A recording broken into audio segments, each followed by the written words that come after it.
କାଲି ଗୋଟେ କାଠିଆ କଦଳୀ କାଲି ବିକିଥିଲି ଦେଶୀ କାଠିଆ ଆଜି ଗୋଟେ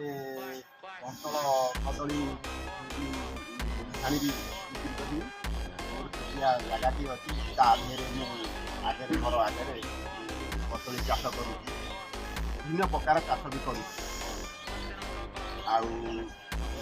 ତେଣୁକରି କାଲି ଯାହା ହଉ ଗୋଟେ ଆଜି ଗୋଟେ